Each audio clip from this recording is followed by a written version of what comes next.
جناب مسلم نے عقیل کا ساتھ دینے کے جرم میں اور وہ تمام افراد اہل بیت کی محبت کے جرم میں گرفتار کر لیے گئے. 6000 افراد یا بہرحال 5500 افراد 4500 افراد گرفتار تھے بنابر روایت، جو عبید اللہ ابن زیاد کے زندان میں تھے. جب جناب سید الشہداء کی شہادت ہو گئی تو اس کے بعد بہرحال رجب کے مہینے میں یزید حکومت میں آیا ہے 60 ہجری میں، اور 64 ہجری میں بنابر روایت جو میں آپ کو پیش کر رہا ہوں 10 ربیع الاول کو یزید ہلاک ہوا ہے. 10 ربیع الاول کو، جو میں آج دیکھ رہا تھا طبری نے جو لکھا، جو اہل سنت کے مورخین نے لکھا، اور 64 ہجری میں، یعنی 3 سال اور 8 مہینے اس کی حکومت رہی ہے. آواز سب کو آ رہی ہے میری انشاءاللہ؟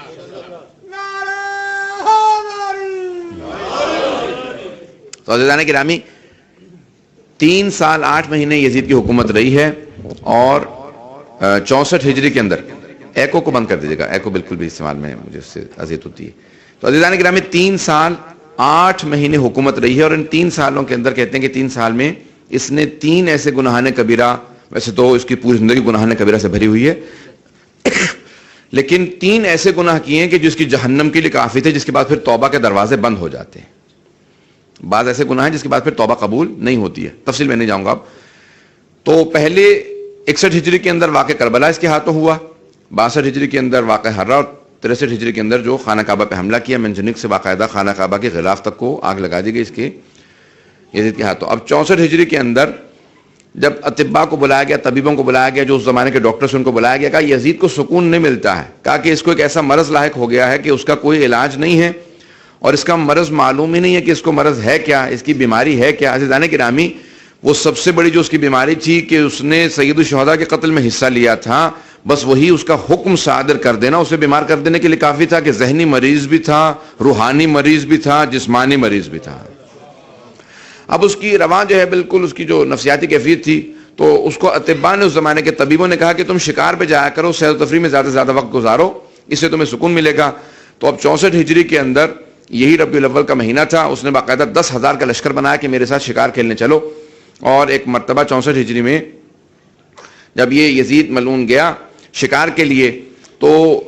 تقریباً 2 دن کا مسلسل دمشق سے اس نے سفر کیا، اور دمشق سے دور ہو گیا، اور پھر اس نے باقاعدہ ایک ہرن کو دیکھا، کہا کہ میں اس کو شکار کرنا چاہتا ہوں، اپنے گھوڑے کو دوڑایا.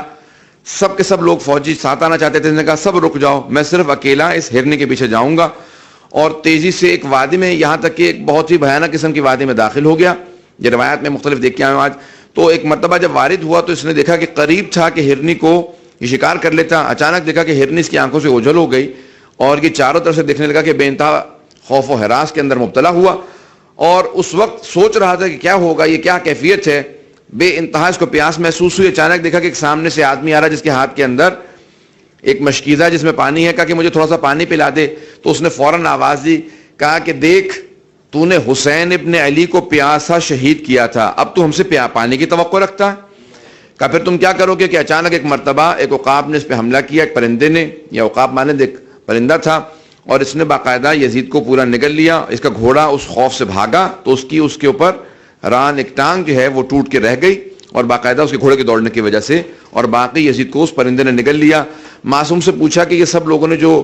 بتایا کہ جب اس کا گھوڑا واپس آیا خوف سے بھاگتا ہوا تو اس پہ اس کی ٹانگ باقی تھی، تو پھر اس وقت امام علیہ السلام نے پورا واقعہ سنایا. کہا کہ اللہ سبحانہ و تعالیٰ نے 2 فرشتوں کو بھیجا تھا، ایک جو انسانی شکل میں آیا تھا جس نے پانی دکھایا تھا، اور دوسرے کو عقاب کی شکل میں بھیجا جس نے اس کو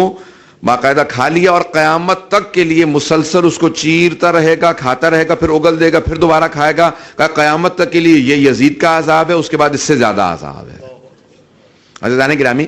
یہ قتل سید الشہداء کا اس کے اوپر جو عذاب نازل ہوا اس دنیا کے اندر. توجہ ہے سارے مجمع کے اب تک میرے ساتھ؟ اب یہ 64 ہجری میں واقع ہو گیا. 10 ربیع الاول کی بہرحال ایک اور مناسبت ہے نا کو 9 ربیع الاول کا بہرحال عید کا ایک ہے، اس کے ساتھ 10 ربیع الاول، اور 10 ربیع الاول کو جناب سیدہ بھی خوشی مناتی تھی، اور وہ کہتی تھی کہ 10 یا 11 ربیع الاول کو جناب سیدہ کی جناب خدیجہ الکبریٰ کی جناب رسول خدا سے شادی ہوئی ہے، اس لیے فرماتی تھی کہ میں اس لیے بھی. بہرحال عید زہرہ کے عنوان سے کئی مناسبتیں ہیں، 9 ربیع الاول کی اور 10 دونوں دن کی بے انتہا مناسبتیں ہیں. وقت نہیں کہ